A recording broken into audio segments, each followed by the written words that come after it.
Explosion et destruction en Israël. L'État hébreu est frappé par une nouvelle salve de missiles balistiques iraniens. Certains sont interceptés, d'autres s'écrasent sur des infrastructures militaires, économiques, mais aussi des quartiers résidentiels. Les missiles iraniens ont tué 5 personnes et fait 92 blessés cette nuit. Ils se battent contre des personnes âgées, contre des enfants. Des enfants ont été tués ici, une fillette de 8 ans et un garçon de 10 ans. Et il y a encore des gens qui n'ont pas été retrouvés. Tristesse, mais aussi colère de certains Israéliens. Ce n'est que le début. Je ne sais pas ce qui va se passer et c'est vraiment regrettable que notre pays ait planifié cette opération pour le bien de tous, car ici, c'est le chaos total. Les Israéliens, à nouveau touchés par la guerre, cette fois par les représailles iraniennes. Cela fait maintenant 4 jours que Tel Aviv et Téhéran se visent mutuellement à coups de missiles. Israël a lancé une série d'attaques aériennes. Elle cible les défenses iraniennes et surtout son programme nucléaire. Nom de code de l'opération, le lion se lève. Pour Benyamin Netanyahou, l'objectif pourrait être plus large que d'empêcher la construction d'une arme nucléaire.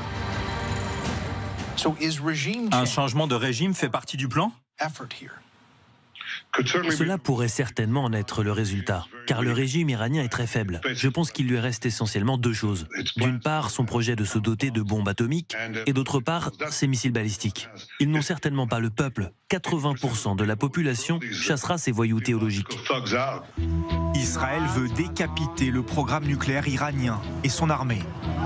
Ces espions du Mossad ciblent des généraux et des scientifiques. Les agents secrets opèrent au cœur de l'Iran.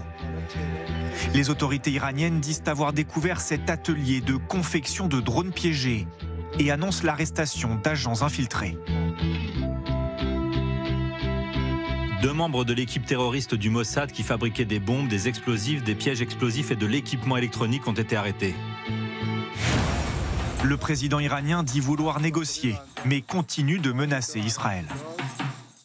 Plus ils tenteront d'intensifier la guerre, plus les réponses deviendront dures et sévères. Davantage d'innocents risquent de perdre la vie. Pour les experts du nucléaire, Téhéran n'a pas encore les moyens de fabriquer une bombe. L'agence de l'énergie atomique se réunit en urgence ce matin et s'inquiète de fuites radioactives sur le site de Natanz, en Iran. Rien n'indique qu'une attaque physique ait été menée contre la salle souterraine des centrifugeuses. Toutefois, la perte d'alimentation électrique de la salle pourrait avoir endommagé les centrifugeuses qui s'y trouvent. L'escalade préoccupe la communauté internationale. La Russie tente d'en profiter et Poutine se propose comme médiateur. Il en discute même pendant 1 heure ce week-end avec Donald Trump.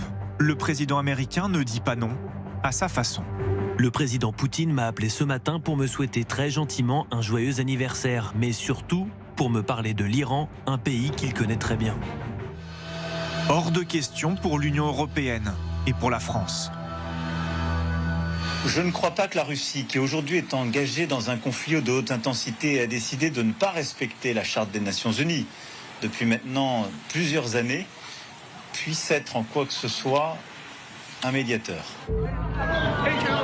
De nouvelles frappes israéliennes ont été signalées cet après-midi à l'ouest de Téhéran.